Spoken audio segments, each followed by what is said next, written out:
Pollution control board and finally మన irrigation వైపు నుంచి కూడా మన ప్రైవేట్ మీద కాకినాడ జిల్లా కావాల్సిన ప్రాజెక్ట్స్ గురించి కూడా సార్ రివ్యూ చేయడం జరిగింది. సెకండ్ ఇష్యూ సెకండ్ అయిందా? Let us start. Yeah. Thank you, sir. With your permission, I request you to give your. Thank you. Kakinada District Collector Sri Shyam Mohan Gariki, Superintendent Gariki, Amtan Nanaji Gariki, Kaunabab Gariki, Mari Vishwas Gariki, Satyaprabha Gariki, Kutananda నమస్కారం. గురించి పాత్రికేయ సోదరులందరికీ కూడా మా హృదయపూర్వక నమస్కారం. దాదాపు science and technology, pollution and forest and environment, pollution, పంచాయతీలో ప్రత్యేక వాటర్ వర్క్స్ దాని రివ్యూ, అలాగే పొల్యూషన్ గురించి రివ్యూ చేశాం. ఇదే పాత్రికేయ సోదరులకి మీ ఆధ్వర్యంలో ఎందుకు రివ్యూ మీటింగ్ జరగాలని కోరుకుంటున్నారు. కానీ బేసిక్ నార్మ్స్ ఐఎల్పిఆర్ చేస్తాను. కొన్ని క్లోజ్ డోర్ మీటింగ్స్ నేను క్యాపిటల్లో చేస్తాను, కానీ క్లోజ్ డోర్ మీటింగ్స్ కొన్నిసార్లు మీడియా ముందు మాట్లాడాం. But it is on record, everything is on record. అంతే తప్ప మిమ్మల్ని ఈ పార్ట్ ఆఫ్ ద ప్రాసెస్ మిమ్మల్ని బయట పెట్టాలని ఇక్కడ లేదు. లైవ్ ఐఎల్పిఆర్ సైన్ చేసుకుని బయటకి ఫ్రీగా వస్తాను. ఈ రివ్యూలో మేజర్లీ ఎన్నికలే మనకి జడ్జిమెంట్ మిషన్ సంబంధించి కానీ ఎలా ఉన్నాయి, పంచాయతీలు ఎన్ని పంచాయతీలకి నీళ్ళు వస్తున్నాయి సరిగ్గా, జడ్జిమెంట్ మిషన్ ఎంతవరకు సక్రమంగా అమలైంది, ఇలాంటి ఎన్ని రివ్యూ చేస్తున్నప్పుడు ఒకటి మనకు కొంచెం ఇంట్రెస్టింగ్ అనిపించింది. ఏంటంటే దీంట్లో ఇన్ని సంవత్సరాలు పంచాయతీలకు నిధులు రావట్లేదు, టోటల్ జడ్పీలకు కానీ పంచాయతీలకు కానీ మండల పరిషత్ నిధులు, దాంట్లో మేజర్ ఉన్న రెవెన్యూ జనరల్ రెవెన్యూ సోర్సెస్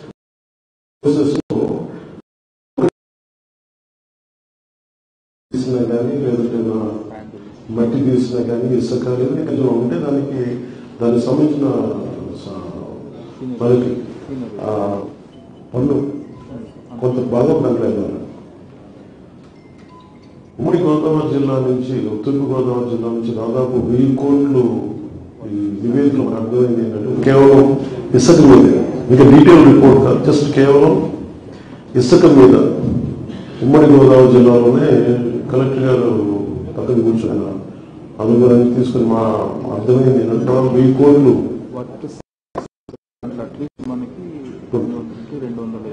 సంవత్సరానికి. ఈ 5 సంవత్సరాల్లో ఉమ్మడి గోదావరి జిల్లాలో కనీసం ఇది జస్ట్ వెళ్ళలేదు, జస్ట్ పైన టచ్ చేసి మాట్లాడుతుంటేనే 1000 కోట్ల సంవత్సరానికి వర్త్ ఆఫ్ ఇన్సూరెన్స్. 200 కోట్లు ఆంధ్రప్రదేశ్ డెవలప్మెంట్ కార్పొరేషన్కి 20% ట్యాక్స్ ఇచ్చేసారు. తిరిగి అది ఎక్కడికి రావాలి, పంచాయతీకి రావాలి, లోకల్ బాడీస్కి రావాలి. ఆ డబ్బు ఎప్పటికీ రావాలి, ఇక్కడికి ఎంత వచ్చిందనేది దానికి ఒక స్పష్టత లేదు. అట్లా ఈ 5 సంవత్సరాల్లో దాదాపు 5000 కోట్ల వర్త్ ఆఫ్ ఇది ఆన్ రికార్డు, ఆఫ్ రికార్డ్ ఎంత చేశారో మనం చెప్తున్నాం. సో అదొకటి దీని గురించి బయట బలంగా తీయాలి. అంటే దాదాపు పంచాయతీలు తూర్పుగోదావరి, ఉమ్మడి తూర్పుగోదావరి జిల్లా పంచాయతీలకి కానీ లోకల్ బాడీస్కి దాదాపు 1000 కోట్లు ఆంధ్రప్రదేశ్ మినరల్ డెవలప్మెంట్ కార్పొరేషన్ నుంచి వాళ్ళ ఇది రావాలి. ఆ ఫండ్స్ ఇటు పంచాయతీకి రావాల్సి, రోడ్లు వేయాలన్నా, శానిటేషన్ వేయాలన్నా, ఈరోజు 40 పంచాయతీలు, 53 పంచాయతీలు, ఉదాహరణ పిఠాపురం తీసుకుంటే 40 పంచాయతీల పైన సక్రమంగా కాంగ్రెస్ అధికారులు దేనికంటే అక్కడ స్థానికంగా నిధులు లేవు. దాంట్లో సో పంచాయతీల నుంచి సంపాదించిన డబ్బుని తిరిగి పంచాయతీలకి ఇవ్వాలి, అది ఇవ్వకపోవటం వల్ల ఒక చాలా ఫండ్ ఫ్లోస్ లో అది వన్ ఆఫ్ ద స్ట్రీమ్ ఒక ప్రభావం.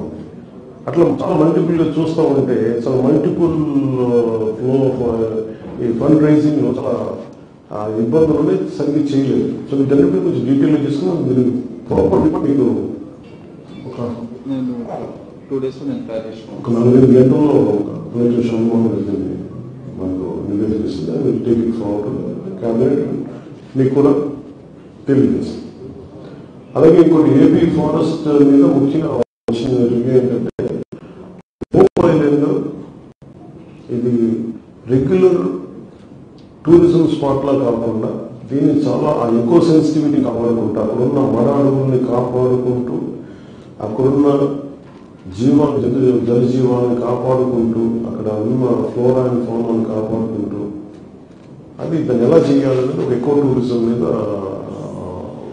ఆ నేపథ్యంలో దాన్ని ఎంత కాపాడుకోవాలి దాని మీద ఒక బలమైన ప్రెజెంటేషన్ జరిగింది. దాన్ని ముందుకు తీసుకెళ్తాం. అలాగే స్మార్ట్ సిటీకి సంబంధించి కొంత beautification of the city MP Shri Vijay Srinivas గారు వారికి తెలియజేస్తామని అది తెలియజేసింది కూడా ఏంటంటే కూర్చోబెట్టి మన కాకినాడ కొన్ని ప్రత్యేకమైన ప్రాజెక్ట్స్ లో ఎకోటూరిజం సంబంధించి కానీ లేదంటే సెంట్రల్ మనకి జలజీవన్ మిషన్ రావాల్సిన నిధులు కానీ ఇవన్నీ ప్రత్యేక కేంద్ర ప్రభుత్వం దృష్టికి తీసుకెళ్ళాలని వారిని కూడా ఇది పాల్గొనడం జరిగింది. ఏవైతే పాయింట్స్ రేస్ చేసామో ఇప్పుడు రాజధానికి వెళ్ళినా మన దేశ రాజధాని ఢిల్లీకి వెళ్ళి అక్కడ వారి దృష్టికి తీసుకెళ్తాం.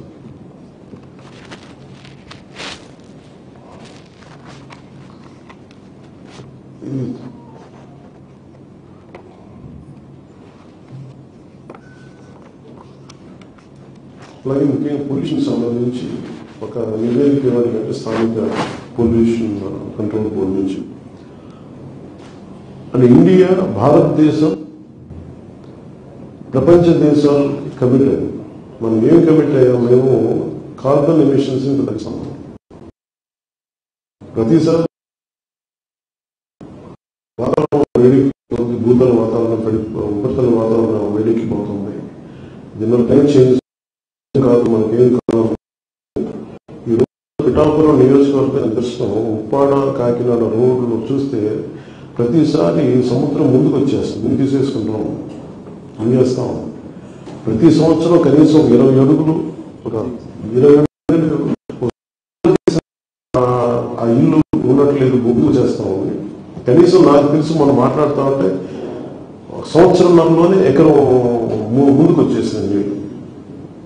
సో మనకి క్లైమేట్ ఈ క్లైమేటిక్ చేంజెస్ ఎలా ఇంపాక్ట్ ఉన్నాయి అనేది మనం చూడవచ్చు. అలాగే హోప్ ఐలాండ్ కూడా చూడవచ్చు. సో ఆంధ్రప్రదేశ్ భవిష్యత్తులో తలమానికంగా ఉండాలి అన్ని రాష్ట్రాలకి. భారతదేశంలోని అన్ని రాష్ట్రాలకి క్లైమేట్ చేంజ్ లో చాలా తలమానికంగా ఉండాలి. సో దానిలో భాగంగానే జనసేన తీసుకున్న ఈ ఫారెస్ట్ ఎన్వైరన్మెంట్ పొల్యూషన్ ఇవి కూడా మేము చాలా లోతుగా అధ్యయనం చేసి అవగాహన చేసుకుని తెలుసుకున్నాం. సో దాంట్లో వల్ల మేము ఏం కోరుకుంటే వారి సంబంధిత పొల్యూషన్ కంట్రోల్ అధికారులు కూడా ఏం చెప్పిందంటే పొల్యూషన్ నార్మ్స్ గురించి మాట్లాడటం అని ఇది ఇబ్బంది పెట్టడానికి పరిశ్రమలకు ఇబ్బంది పెట్టడానికి కాదు, కానీ ఒక కన్సర్న్ తెలియజేయడం. రాత్రి ప్రభుత్వం it is not to enforce in law, it is industries to understand okay what is the impact of it. Global emissions కి మనం ఎంత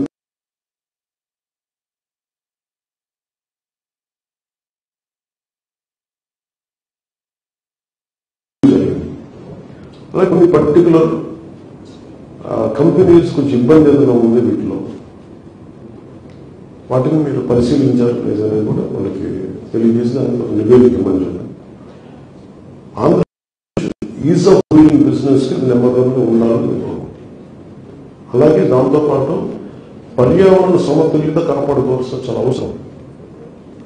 మొన్న నేను పొల్యూషన్ రివ్యూ చేసినప్పుడు మటుకు 4 జిల్లాలు మనకి పర్యావరణం మనకి ఈ వాతావరణం ఈ హెచ్చుతగ్గుల వల్ల మనకి క్లైమేట్ చేంజ్ వల్ల ఇంపాక్ట్ మనకి 4 జిల్లాల పైన ఉన్నాయి. కృష్ణా జిల్లా కూడా ఉన్నారు. అలాగే దీంట్లో మనకు దాదాపు 974 కిలోమీటర్ తీర ప్రాంతం. దీంట్లో చాలా తీర ప్రాంతాలు ఇన్ఫాక్ట్ మనకి దానికి గురి క్లైమేట్ చేంజ్కి ఇబ్బంది పడే పరిస్థితుల్లో ఉన్నాయి.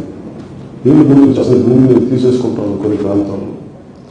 సో వీటికి మర అడవుల్ని రక్షించుకోవటం, మర అడవులు అనేది చాలా కీలకమైనది. సో అలాగే ఒక అటవీ పరిధిలో రాని మర అడవులు కూడా సుప్రీంకోర్టు డైరెక్టివ్ ప్రకారం, జడ్జిమెంట్ ప్రకారం అటవీ శాఖలో లేని మర అడవులను కూడా అటవీ శాఖ దాన్ని కేర్ తీసుకోవాలన్న జాగ్రత్త చూడాలని సుప్రీంకోర్టు జడ్జిమెంట్ దాన్ని కూడా ప్రస్తావించిన రోజులు.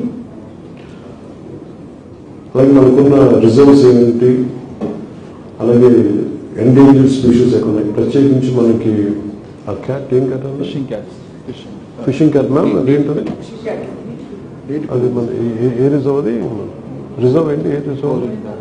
కొరంగా పార్క్ లో ఎస్పెషల్లీ ఫిషింగ్ క్యాట్ ఒక అరుదైన క్యాట్ స్పీషీస్ ఉంది. దాని సెన్సెస్ ఒకటి తీసుకోవాలి. ఇప్పుడు దాన్ని మనం ర్యాండమ్ శాంపిల్ తీసుకొని దాన్ని ఎక్స్ప్లోరేట్ చేసి, అంటే ఇక్కడ 1 కిలోమీటర్కి 5 కనిపిస్తే ఉన్న మిగతా కొరింగ రిజర్వ్ లో ఇంత ఉండొచ్చు అనేది అప్రాక్సిమేట్ గా ఉంది. కానీ దాని మీద కొంత డీటెయిల్ గా స్టడీ చేయాలి. ఒకటి ఎకో టూరిజం డెవలప్ చేయాలంటే ఏమున్నాయి, కొన్నిసార్లు టూరిజంకి సంబంధం లేకుండా ఫారెస్ట్ డిపార్ట్మెంట్ కొన్ని రిసార్ట్స్ ఉన్నాయి, కొన్ని ప్రత్యేకించి కొన్ని అటవీ సంరక్షణలో కొన్ని ఈ పర్యాటక కేంద్రాలు ఉంటాయి. వాటి మరింత పెంపొందించాలి.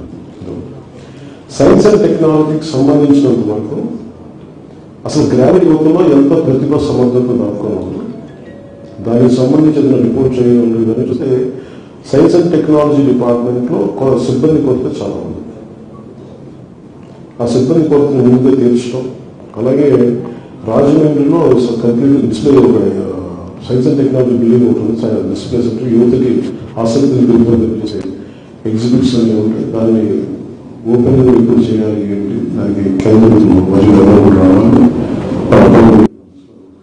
డిస్కషన్ వచ్చింది.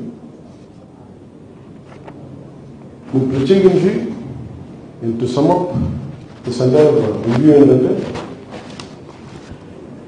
కొన్ని మోర్ ఆఫ్ మెంబర్స్ బోర్డు వచ్చిన మెంబర్స్ కలెక్టర్ రిలీజ్ చేస్తాను డీటెయిల్ అని అనౌన్స్ చేస్తాను. మీకు జరిగిందని చెప్తున్నాను. But in principle the review యొక్క ముఖ్య ఉద్దేశం అంటే వీఆర్ అవైలబుల్ ఫర్ పీపుల్. ఏ సమస్య ఉన్నా సరే ముఖ్యంగా మేము పెట్టుకున్నది రక్షిత మంచినీటి మనకి ఈ సరఫరా అన్ని గ్రామాలకి వెళ్ళాలి. ఇలాంటి ఏమీ చేయాలి. ముఖ్యంగా చూస్తే నిధుల కొరత చాలా విపరీతంగా ఉంది. గత ప్రభుత్వం చేసింది అసలు అడ్డగోలుగా డబ్బులు తీసుకుంటున్నారు కానీ పంచాయతీ నుంచి కానీ స్థానిక పన్నులు కలెక్ట్ చేస్తారు కానీ మళ్ళీ తిరిగి వాళ్ళకి ఇవ్వాల్సిన విధంగా వాళ్ళు తిరిగి మ్యాచింగ్ గ్రాంట్స్ ఇవ్వట్లా. సో వీటన్నిటిని ఎలా కలెక్ట్ చేయాలని చాలా హై లెవెల్ క్యాబినెట్ మీటింగ్ చేసి గౌరవ ముఖ్యమంత్రి శ్రీ చంద్రబాబు గారిని కూడా దృష్టికి తీసుకెళ్ళి నిర్ధారణ నుంచి నేను యాక్షన్ ప్లాన్ ముందుకు తీసుకెళ్తాను. అలాగే తగిన ఉదయ శ్రీనివాస్ కూడా చెప్పారు, మన బాలసౌరి గారు కలిసినాము, జనసేన పార్టీ తరఫు నుంచి కూడా చెప్పమని చెప్పారు. ఆంధ్రప్రదేశ్ కావాల్సినంత అండ సో అది ఎందుకంటే ఆయన మనసుకి మద్దతు ఇచ్చారు. ఇవన్నీ సార్ట్అవుట్ చేసుకుంటాం. కానీ సార్ట్అవుట్ చేసుకునే లోపల ఆలోచిస్తున్నారంటే ఎంత అవగాహన చేసుకోవాలి, ఏమేమి ఉన్నాయి లోపల, ఏమేమి లోపాలు ఉన్నాయి, ఎంత నిధులు రావాల్సిన నిధులు ఉన్నాయి, వీటన్నిటిలో చాలా లోతైన అధ్యయనం ఎక్సైజ్ జరుగుతుంది. సో చేసిన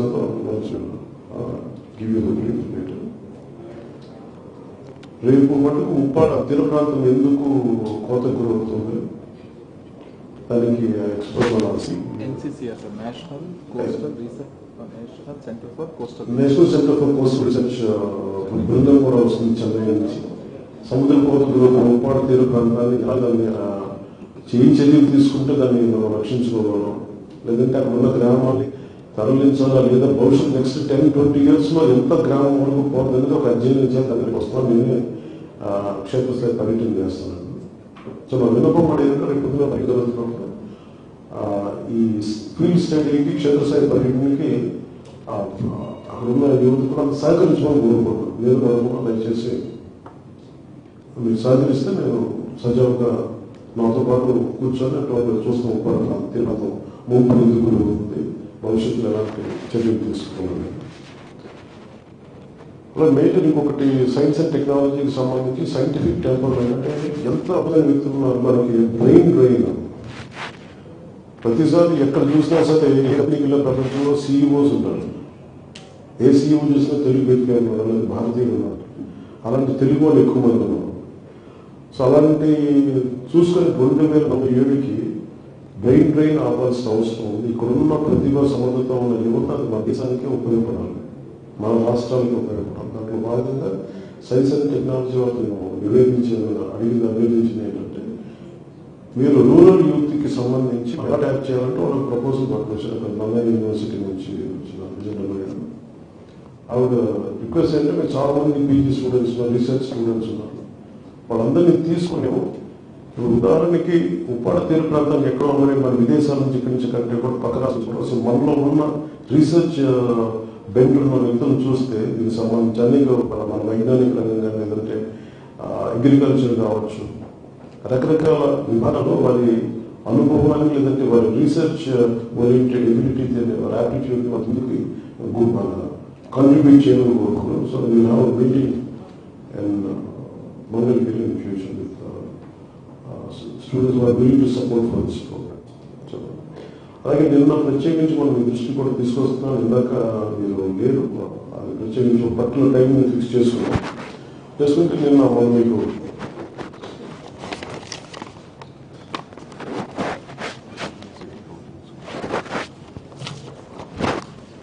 నేను క్యాబినెట్ మీటింగ్ నుంచి నేను మంగళగిరి వస్తూ ఉంటే అక్కడ ఒక అమ్మాయిని నిలిచినగిరికి ఒక ఇది ఇచ్చారు, పెటిషన్ ఇచ్చారు. ఇలా కూర్చోబెట్టి వాళ్ళ అమ్మాయిని ఈ కొంచెం 9 months బ్యాక్ కిడ్నాప్ చేశారండి. పేరేంటి జయ కాబట్టి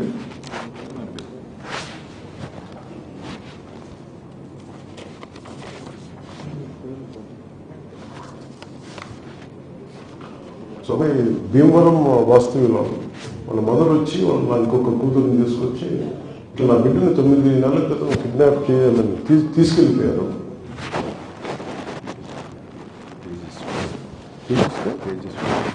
తేజస్సు నేను బాబా అక్కడ చదువుకుంటా ఉంటే అక్కడ ఏ కాలేజ్ చదువుకుంటా ఉంటే లవ్ డ్రాప్ మీద పడేసి తీసుకెళ్ళిపోయారు. ఇప్పుడు దాకా ఆచూకు తెలియదు అని వాళ్ళ మదర్ ఏడుస్తూ ఉంటే మా ఇంట్లో వాళ్ళు కూడా చెప్పిన బాధపడుతూ ఉంటే వెంటనే స్థానిక విజయవాడ ఉన్నతాధికారులకి స్థానికంగా ఉంటే మచల్ చేయ గారికి కమిషనర్ పోలీస్ గారికి చెప్పాను. బట్ ఎంత అద్భుతంగా చేశారంటే police department, Andhra Pradesh police department Vijayawada CP గారు కానీ మొత్తం పోలీసు బృందం 40 hours వాళ్ళని పట్టేస్తున్నారు. కేరళ పట్టణం వెళ్ళారు, బెంగళూరు వెళ్ళారు, స్పెషల్ టీమ్ని పెట్టారు. కేరళ వెళ్ళారు, బెంగళూరు వెళ్ళారు. ఫైనల్ జమ్మూ అండ్ కాశ్మీర్లో జమ్మూ ట్రేస్ అవుట్ చేశారు. జమ్మూలో ట్రేస్ అవుట్ చేసి ఈ రోజున వెంటనే మనం ఆ టీం వెళ్ళే లోపు ఈ రోజు ఇప్పుడు మన ఆంధ్రప్రదేశ్ పోలీసు వెల్లుల్లి వచ్చి పాటికి. బట్ ఇంత మీద జమ్మూ అండ్ కాశ్మీర్ పోలీస్ ఆ అమ్మాయి ఎక్కడుందో వెళ్ళి పట్టుకుంటే ఆ అమ్మాయి ఫోన్ కూడా మార్చేశారంట. ఈ న్యూస్ ఎప్పుడైతే వాళ్ళ మదర్ నాకు ఇచ్చారో ఇలా నా దృష్టికి తీసుకొచ్చారో అది వెంటనే వాళ్ళు అబ్బాయి అడిపోయి తీసేసాడు. అమ్మాయిని నాకు ఇబ్బంది పెడుతున్నాను, వచ్చేస్తాను అంటే వాళ్ళు అబ్బాయిలను కూడా చెప్పు మీరు వెళ్ళదు మీకు వాళ్ళ చేత తెలియజేస్తాను. మీరు ఉన్నామో తెలియజేస్తే కూర్చోబెట్టి చెల్లెలు రోజు అంటే అసలు తెలియజేసారు బయట రావద్దంటే వాళ్ళ చెల్లెలు మా అయ్యా చేయండి అంటే పోలీసు అయితే ఇద్దరిని విడివిడిగా పట్టుకొస్తున్నారు. ఇప్పుడు ఏం జరిగింది తెలియదు కారణంలో వెతుకుతారు. ఇక్కడ మీకు ఎందుకు చెప్తున్నానంటే ఒక తల్లి తాలూకు వేదన ఏడుపు కథ 5 సంవత్సరాల కాలంలో ప్రతి ఒక్కరు బాగుపడ్డారు. అంటే అదే ప్రభుత్వం ఇదే పోలీసు ప్రభుత్వం కనుక అనుకుంటే చేయగలడానికి వచ్చిన నిదర్శనం. ఆంధ్రప్రదేశ్ నుంచి గతంలో 30,000 సంవత్సరాలు 30,000 ఆడపిల్లలు అదృశ్యం అయిపోయి రకరకాల కారణాల వల్ల దాని మీద మనకి ఏం చేయలేదు. మనం ఈ రోజున దాంట్లో భాగంగానే నాకు చాలా కదిలి మన బాధ్యత తీసుకోవాలని చెప్పి ఈ రోజున నేను ఒకటే చెప్పాను అందరూ కూడా, ఇది మీరు ఒక కేసు స్టడీగా చేయాలి, మీరు మొదలవుతూ దయచేసి రిక్వెస్ట్. ఎందుకంటే ఇది ఎక్కడో చోట చాలా కదలిక మొదలైతే తప్ప పెద్దది అవ్వలేదు. సో ఫ్యూచర్లో కూడా నేను అనుకుంటున్నది ఏంటంటే నాకు ఏదైనా మనస్ఫూర్తిగా మీడియా సమక్షంలో ఆంధ్రప్రదేశ్ పోలీస్ శాఖను నేను అభినందిస్తున్నాను. మనస్ఫూర్తిగా ధన్యవాదాలు. మనస్ఫూర్తిగా ధన్యవాదాలు. మీరు ఇంత స్విఫ్ట్ యాక్షన్ తీసుకోవడం వల్ల ఒక విశ్వాసం పెరిగింది. అలాగే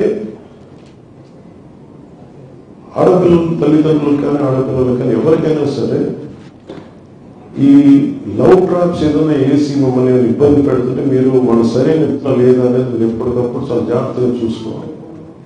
ఎందుకంటే 24 hours తర్వాత అమ్మాయి మిస్ అయిందంటే దొరకడం చాలా కష్టం. మర్చిపోమన్నారు 48 hours అయితే ఇంక మీరు మర్చిపోవడం వెళ్ళిపోతారో తెలియదు, బాంబే వెళ్ళిపోతారో తెలియదు, బెంగళూరు వెళ్ళిపోతారో ట్రేస్ అవుట్ చేయలేమని చాలాసార్లు పోలీస్ వ్యవస్థ నిస్సహాయత ఉంటుంది. కానీ మన ఆంధ్రప్రదేశ్ పోలీసుని అభినందించాల్సింది 9 నెలలు మిస్ అయితే పట్టుకోగలిగారంటే hats off to AP police. అంత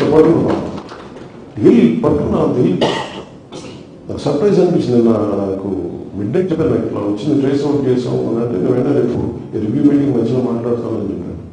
సో కమిషనర్ పోలీస్ గారిని కూడా అభినందించాను, విజయవాడ కమిషనర్ పోలీస్ గారిని. సో మాకున్న కోరిక అంటే నేను భవిష్యత్తులో కూడా క్యాబినెట్ దృష్టికి తీసుకెళ్లాల్సింది ఏంటంటే అసలు ఇంతమంది ఆడపిల్లలు అదృశ్యం అయింది కదా, దీని మీద ఒక స్పెషల్ కమిటీ ఎందుకు పెట్టలేదు తెలుగు ప్రభుత్వం? ఇప్పుడు మనం ఏం చేయాలి? ఇది ఉన్నతి పోలీసు ఉన్నతాధికారులతో మాట్లాడి దీనికి ఒక సమగ్రమైన ఒక సెల్ ఏదైనా కావాలా, ఒక స్పెషల్ సెల్. ఎందుకంటే చాలా కష్టం, ప్రతి లోడ్ చేయలేదు, మనకి ఉద్యోగాల్లో నింపలేకపోతున్నాం. ఉదాహరణకి ఫారెస్ట్ డిపార్ట్మెంట్ లో మేడం ఎన్ని ఉద్యోగాలు షార్ట్?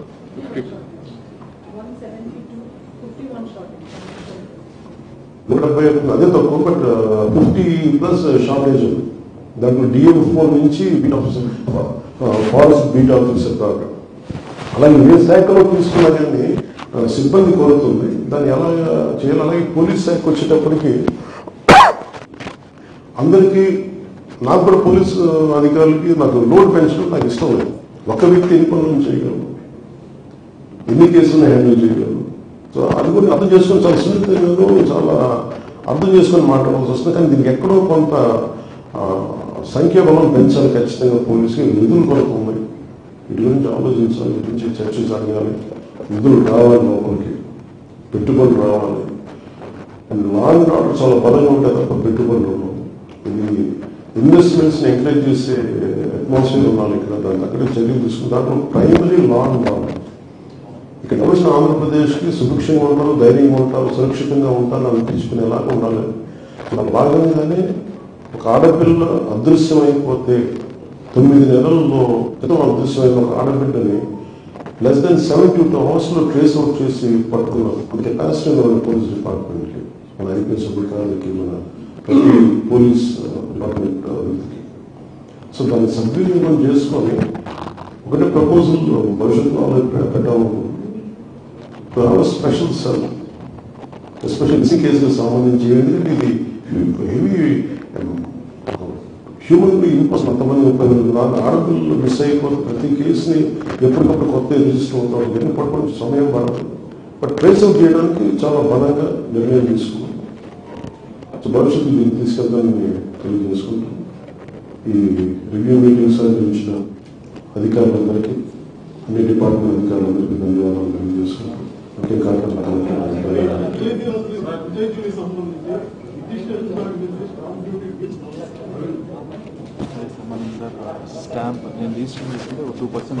అది వచ్చింది. అది మీకు డీటెయిల్ నోట్స్ మీరు అందుకే షణ్ముఖ గారు ఇస్తారు.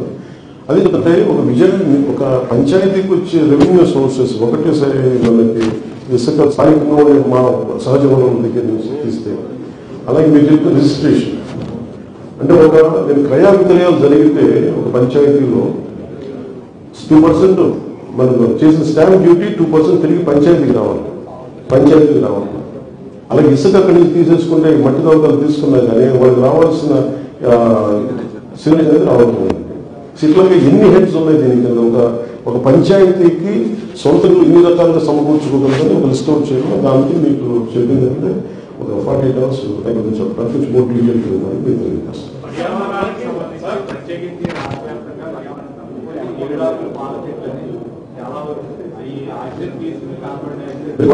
గురించి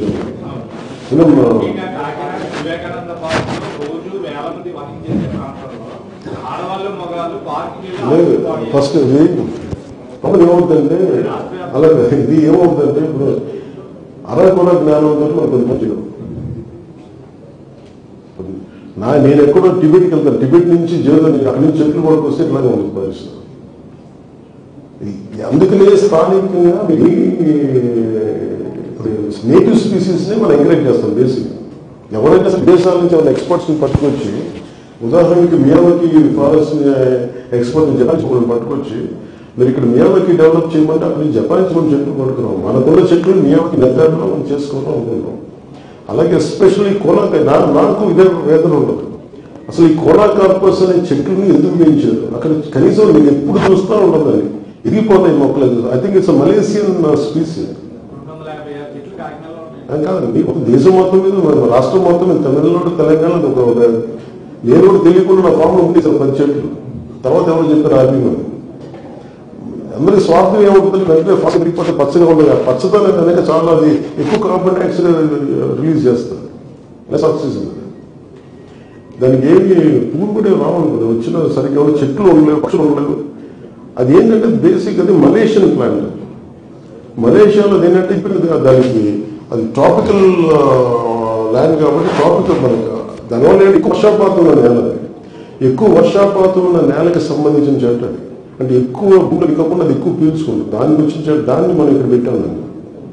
ఆ ఎదుగుదల దాని ఫస్ట్ దుబాయ్లో ప్రారంభించారు. దాన్ని దుబాయ్ మొక్క అనేవాళ్ళు వరకు ఆ కొనగాపస్ దాన్ని ఒక 50 years దాకా ఎప్పుడు బాగా ఇంపోర్ట్ చేశారు మనం అందరూ. ఇప్పుడు చేసాం కానీ ఇప్పుడు మనం చేయాల్సింది కలెక్టర్ గారికి ఖచ్చితంగా దృష్టి తీసుకెళ్తాం. ఉద్యానవన శాఖ కూడా తీసుకెళ్ళి డిస్కరేజ్ చేయమని, అలాగే నర్సరీలకు కూడా మీ తరఫు నేను అప్పీల్ చేస్తాను. ఇవి అలాగే ఏ ప్లాంట్స్ అయితే వేసారో ఇప్పుడు సగం తీసేస్తే కూడా ఏమైపోతుందంటే బోడిగా ఉండదు. అందుకని ఏంటంటే ఫేజ్ అంటే ఒక 3 ఫేజ్లో తీసేయాలి. అంటే ఫస్ట్ ఒక ఆల్టర్నేట్ ప్లాంట్ ఏదైనా పెట్టి అంటే ప్రతి ఫస్ట్గా చిక్కగా ఇస్తారు మొక్కలు. ఆ మొక్కలకి ఏం చేయాలంటే ముందు ఒక 30 మొక్కలు కనీసం 10 మొక్కలు తీసేయండి ఫస్ట్ ఫేజ్ లో. దాన్ని ఇంకొంచెం ఫాస్ట్గా పెరిగి మన నేటివ్ స్పీసీస్ వేసుకోవడం, ఇంకొక ఫ్యూ మంత్స్ మళ్ళీ ఇది చేయాల్సిన అవసరం ఉంది. దీన్ని కొంచెం వాటర్ ఫుటింగ్ లోనే చేయాలి. అవి చాలా డేంజరస్, పర్యావరణం కూడా మన అట్లీస్ట్ అది మనిషికి చాలా లంగ్ ఇష్యూస్ చాలా వస్తుంది. ఖచ్చితంగా ఇది కొంచెం మీరు రైట్ పాయింట్ రైజ్ చేశారు. We're with you and will correct that part and will do. పుష్కలంగాను ఉమ్మడి తూర్పు గోదావరి జిల్లాలో సముద్ర తీరం వెంబడి ఓఎన్జీసీ గేల్ సంస్థ ఆయిల్ వెనుక తీసుకుని వెళ్తున్నాయి. కానీ ఈ ఉమ్మడి గోదావరి జిల్లాకు సంబంధించిన గేలు పైలైన్ల భూముల కింద చదివినందులో మొన్న నగర ఓఎన్జీసీ కట్టడం జరిగి 10 ఏళ్ళు అయింది. గతంలో నగర ఓఎన్జీసీ గేల్ బ్లాస్ట్ జరిగి 25 మంది చనిపోయే స్పాట్. సో వాళ్ళు బిక్కుమని పడుతుంది. కానీ ఓఎన్జీసీ సంస్థల నుంచి ఉమ్మడి గోదావరి జిల్లాలకు సంబంధించిన ఏదైతే రిఫైనరీలు కానీ ఇవన్నీ అంటే కోకోనట్ అంటే కోనసీమ అంటారు, అలాంటి కోకోనట్ రీసెర్చ్ సెంటర్ లాంటివి లేవు. సో వాళ్ళకి రైతులు ఇబ్బందులు పడుతుంది అన్నారు. పంచగత గ్రామీణ అభివృద్ధికి ఎలాంటి నిధులు రావాలి, ఇంకా అలాంటి సంస్థలు ఎదుగుదలేస్తారు. గత ప్రభుత్వం కూడా అలాగే గెయిల్ కానీ ఓఎన్జీసీ ప్రాబ్లం ఎక్కడుందండి సార్? నేను చాలా మంది ఉన్నతాధికారులు ఢిల్లీలో కలిసినప్పుడు బేసిక్ గా సిఎస్ఆర్ గురించి మాట్లాడతాం. మేము ఇక్కడి నుంచి కొంత దేశానికి కావాల్సిన సహజ సంపద నుంచి తగ్గుతున్నప్పుడు తీసుకెళ్తున్నప్పుడు ఒక కన్స్ట్రక్షన్ కి ఒక డిస్ట్రక్షన్ రావు. But how do we that is the process of civilization. ఒక కట్టడం నిర్మించాలంటే ఎక్కువ చోట్ల కొంచెం చెట్లు పోవాలి, కొంత గ్రావెల్ తవ్వాలి, కొండ కరగాలి. అక్కడ దట్స్ అండర్స్టూడ్. కానీ how balance where how constructive అనేది మనకి ఒక క్రెడిట్. ఓఎన్జీసీ వీళ్ళందరికీ కూడా మేము మన రిలయన్స్ కానీ వీళ్ళందరికీ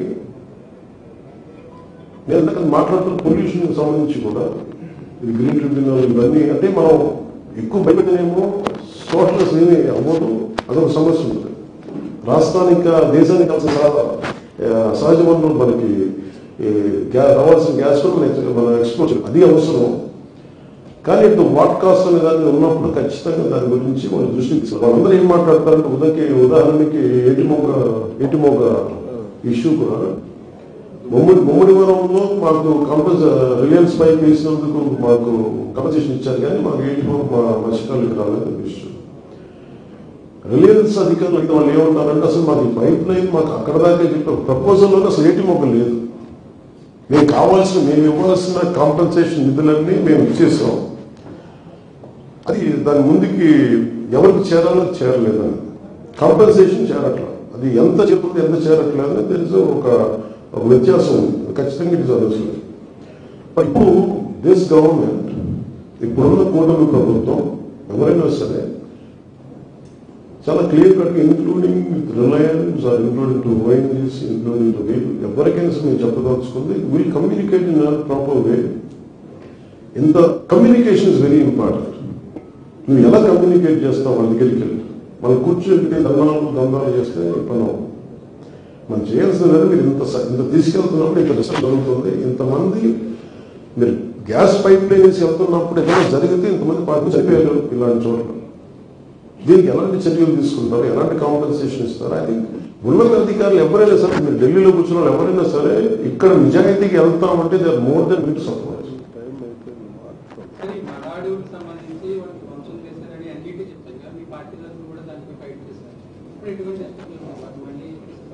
అంటే మరాఠు రెండు రకాలు ఉన్నాయి.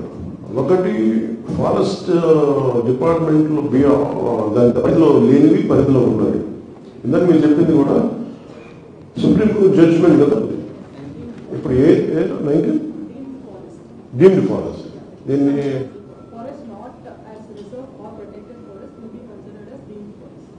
ఇది ఏ జడ్జిమెంట్ 6 సంవత్సరాల క్రితం ఇది ఈ పరిధిలోకి రానివి మనకి రిజర్వ్ ఫారెస్ట్ కానీ వీటి కింద రానివి ఇవన్నీ కూడా అవి డీమ్డ్ ఫారెస్ట్ కింద చేసి దాన్ని కన్సిడర్ చేయాలని ప్రొటెక్ట్ చేయాలి. అది కూడా అటవీ శాఖ పరిధిలో ఉంటుంది. అలాంటి వాటిని పరీక్షించాలన్నది కాదు. దానికి ఏముందంటే దానికి కావాల్సిన మంచినీరు మరడుగులు ఏంటంటే బేసిక్ తీర ప్రాంతాన్ని మీకు తెలుస్తుంది, తీర ప్రాంతాన్ని మనకి సేఫ్ గార్డ్ చేస్తాయి. కాబట్టి ఈ డ్రెడ్జింగ్ వల్ల కొంత పోయింది, ఈ షిప్స్ రావడానికి రాకపోకలు కోరికలు తీయటం, అలాగే కొంత కాలువలు తవ్వరాలు డ్రెడ్జింగ్ యాక్టివిటీస్ వల్ల ఈ నీటి మానేసింది. దానివల్ల మరడుగులు కూడా దోషం కారణం. దానికి తోడు గత ప్రభుత్వం చేసింది ఏంటంటే నివాస యోగ్యం ఏదో చేతులు పట్టాలు ఇచ్చి చేతులు దులిపేసుకున్నాం అనే ప్రక్రియలో మరడుగులో స్థలం ఇచ్చింది. అక్కడ దాదాపు 3 లక్షల టన్నులు కంకర అక్కడ డంప్ చేసింది, మట్టి కానీ అది ఎప్పుడు నీళ్ళు వచ్చినా సరే మళ్ళీ నీళ్ళు వచ్చేసి దాని సహజీకరణ నీళ్ళు రావలేదు, దాన్ని మార్చింది. అది తిరిగి అది ఎలా చేయాలో ముందుకెళ్ళి కలెక్టర్ గారు ఒక రిపోర్ట్ పంపిస్తాను, దాన్ని ముందుకు తీసుకుంటాం. మన ఖచ్చితంగా మన అవసరం అది. క్లైమేటిక్ చేంజ్ పరిస్థితుల్లో మన తీర ప్రాంతాలను రక్షించుకోవాల్సిన అవసరం దాన్ని సేఫ్ గార్డ్ మనలో.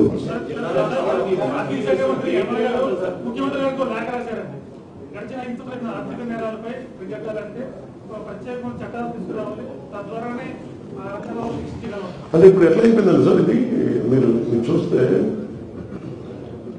ఫండ్స్ డైవర్షన్ ఫస్ట్ ప్రాబ్లం ఏంటంటే ప్రతి దేనికి కేటాయించబడాలో దాన్ని కేటాయించుకున్నాం. రకరకాల పరిస్థితులకి ప్రతిసారి కొంచెం ఫైనాన్షియల్ ఫిజికల్ అడ్జస్ట్మెంట్ ఉంటుంది, కానీ అసలు ఇవన్నీ తొమ్మిదిలో దొరికిస్తుంది లాస్ట్ ప్రభుత్వం. సో దానికి ఖచ్చితంగా ఒక నియంత్రించే ఒక వ్యవస్థ ఉండాలి. ఉదాహరణకి ఇదివరకు ఫండ్స్ డైరెక్ట్ గా స్టేట్ ఎక్స్చేకర్కి వచ్చేస్తే ఎన్ని సెంట్రల్ ఫండ్స్ ఇప్పుడు సెంట్రల్ గవర్నమెంట్ కూర్చోబెట్టి నీకు పంచాయతీలు డైరెక్ట్ అకౌంట్స్ లో పంపిస్తాం, లేదంటే ఇలా ప్రత్యేకించి టెస్టింగ్ లైన్ చేస్తా ఉంది. దాంట్లో భాగంగానే will take that kind of action. I think it is needed, but how do we do it with our experience.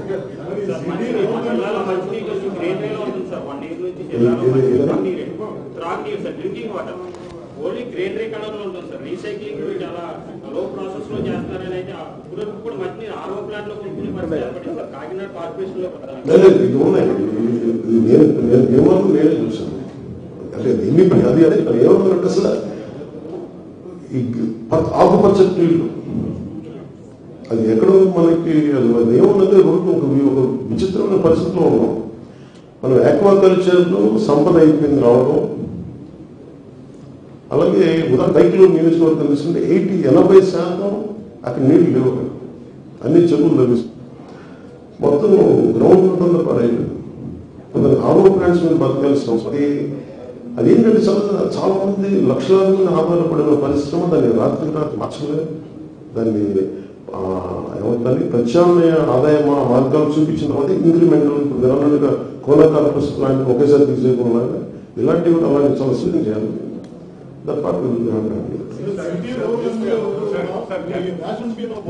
చెప్పండి.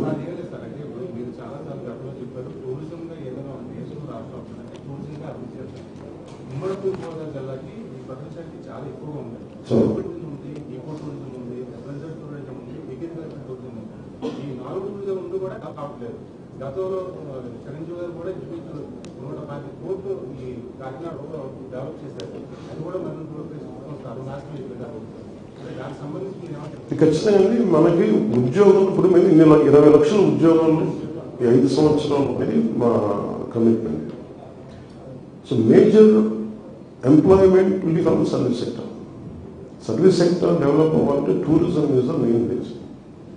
That to East Godavari has the greatest potentiality which we're exploring. నిన్న ప్రధానమంత్రి గారిని కలిసినప్పుడు కూడా మన బాలసూరి గారు కూడా మాట్లాడినప్పుడు నేను ప్రసాద్ స్కీమ్ అనేది ఉంది మనకి టెంపుల్ చుట్టూ సర్కిల్ ఒకటి అదొకటి. అలాగే బోర్డు అన్ని హిస్టారికల్ సైట్స్ ఉన్నాయి. ఇప్పుడు ఎకో టూరిజం ఉంది. ఆ ఉద్దేశం కూడా ఏంటంటే మనకి మీరు చెప్పినట్టుగా ఈ అగ్రికల్చర్ టూరిజం ఇంకా ఎవరు ముందుకు తీసుకెళ్ళాలి, దాన్ని బలంగా తీసుకెళ్ళాలి. ఇదేమైపోతుందంటే ముందు వీఆర్ ఓపెన్ గవర్నమెంట్. అంటే నేను ఉదాహరణకి నేను పంచాయతీ గురించి 4 డిపార్ట్మెంట్ సలహాలు సూచనలు ఇవ్వండి అంటే ఒక్క రోజు 20,000 వచ్చింది. సో అందుకని we are deeply committed for tourism. ఇది మీరు ఎకో సెక్టర్స్. అలాగే ఈ కొబ్బరి పరిశ్రమకు సంబంధించి కోనసీమకు సంబంధించి ఈ కోకోనట్ బోర్డు కానీ అలాగే ఇవన్నీ కూర్చొని ఎలా చేయాలి దీనికి. కేరళ లాంటి చోట పార్ట్ ఆఫ్ మన కోకోనట్ కాయల్ని రూల్ చేస్తారు ఒక లేయర్ కింద. అది మనం ఎలా అప్లై చేయాలి ఏంటి ఆ టెక్నాలజీని కొంచెం మా స్టడీ చేయాలి, ఇంపోర్ట్ చేసుకొని. అందుకే కొంచెం ఏబుల్ అండ్ కమిటెడ్ అధికారులు మంది ఉన్నారు. I could see Shyam Mohan గారు. సో నేను I think with all their inputs and చాలా ఎక్స్పర్ట్స్ ఉన్నారు. శశిభూషణ్ గారు లాంటి వ్యక్తులు ఉన్నారు. ఇలాంటి వ్యక్తులందరూ సహకారాలు సంప్రదింపులు జరిపి definite will take it forward అండి. అంటే మీకు ఎందుకు ఎక్కువ ప్రగల్భాల మీద పాల్గొంటుందంటే we're committed to see the results. Police శాఖలో కొంత చెప్పారు. 2022లో పోలీస్ కానిస్టేబుల్ గా వాళ్ళు ఆల్మోస్ట్ పాస్ అయ్యి ఇప్పుడు కూడా వాళ్ళకి ఎక్కడ కూడా జాబ్ రానటువంటి పరిస్థితి. అంటే 2018లో కూడా ఇదే జరిగింది. ఒకసారి నోటిఫికేషన్ వచ్చింది. రాష్ట్రంలో 5 లక్షల మంది ఈ పరీక్ష రాస్తే క్వాలిఫై అయిన వాళ్ళలో 90,000 మంది ఇప్పుడు కూడా రోడ్డు పైన వాళ్ళు ఉన్నటువంటి పరిస్థితి. ఏజ్ బార్ ఎక్కువ వస్తుంది, 20 సంవత్సరాలు దాటేస్తుంది. వాళ్ళ పరిస్థితి తీసుకెళ్తారు. ఖచ్చితంగా తీసుకెళ్తారు. అంటే ఇప్పుడు అంటే నేను పిఠాపురం సభలో కూడా మాట్లాడుతున్నాను. సో ఇది అల్లావుద్దీన్ అద్భుత దీపం అకౌంట్. అంటే ప్రతి సమస్యకి వెంటనే పరిష్కారం ఉంది. ఒక ఆడబిడ్డ మాయమైపు అదృశ్యం అయిపోతే 9 months తర్వాత వాళ్ళు మా దృష్టికి తీసుకెళ్తారు. ఇలాంటిది ఒక్క ఆడబిడ్డ అదృశ్యం అయిపోతే this government has taken shaking less than 72 hours. You could trace out and bring her back tomorrow. అలాంటి 30,000 మంది ఆడపిల్లలు అదృశ్యం దాన్ని కనీసం ప్రెస్ మీట్ కూడా పెట్టలేదు. అలాగే మీరు చెప్పే ప్రతి సమస్యకి కానిస్టేబుల్ ఏం చెప్తారు ఎవరికి తెలియదు కాదు, మీరు దాచేది ఏం లేదు. It's very open about it. Constables police recruitment జరగాలి, భర్తీ జరగాలి. ఇట్ ఈస్ ఆల్ అబౌట్ ఎంత నిధులు ఉన్నాయి, ఎన్ని ఉద్యోగాలు ఇవ్వాలి, ఎంత జీతాలు ఇవ్వాలి. యాజ్ ట్రాన్స్పరెంట్ యాజ్ పాసిబుల్ ఖచ్చితంగా మీరు ముందుకు తీసుకెళ్ళాలి, చెయ్యాలి. విరాట్ క్రియేటింగ్ ఒక పరిష్కారం కోసం వెళ్తుంది. ఖచ్చితంగా వాళ్ళకి వారి సమస్యలు అదృష్టం ఇంక్లూడింగ్ హోమ్. మీరు ఇంకా పోలీసులు చెప్పారు మీకు నేను హోమ్ గార్డ్స్ కూడా అసలు ప్రతి స్థాయిలో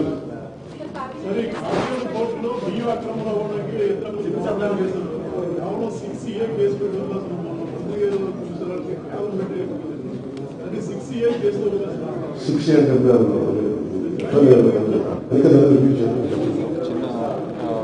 illegal rights set normal case FC అంటే ఫుడ్ ప్రొటెక్షన్ యాక్ట్ కింద పెడతాం సార్. అది సరిపోదు, కొంచెం మీద కేసెస్ తీసుకోవాలన్నారు. ఆల్రెడీ అనౌన్స్ చేయడానికి వెళ్తాం.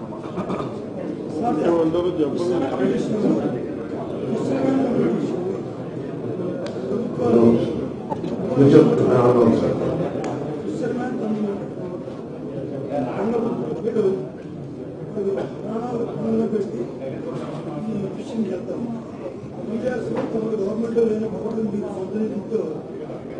బోర్డు మొన్న వేటవేల సమయంలో కూడా రావాల్సిన కాంపెన్సేషన్స్ కూడా లేట్ అవుతుంది. అలాగే ఓఎన్జీసీ లేకపోతే ఇలాంటి జైళ్ళకి సర్వే చేసినప్పుడు కనీసం ఆ కృష్ణ కమ్యూనిటీ వాళ్ళకి ఇన్ఫార్మ్ చేయకుండా ఒకసారి సర్వే చేసుకుంటే ఈ విషయంలో మీకు కూడా మీరు ఖచ్చితంగా we invite you for any suggestions. మీరు ఇలాంటి ఏదంటే మా స్థానిక నాయకులు తీసుకుని కలెక్టర్ తీసుకుని డెఫినెట్ దాన్ని సంబంధిత వ్యక్తులు చేస్తాం. చెప్పండి ఒక్క నిమిషం. ESI hospital ESI post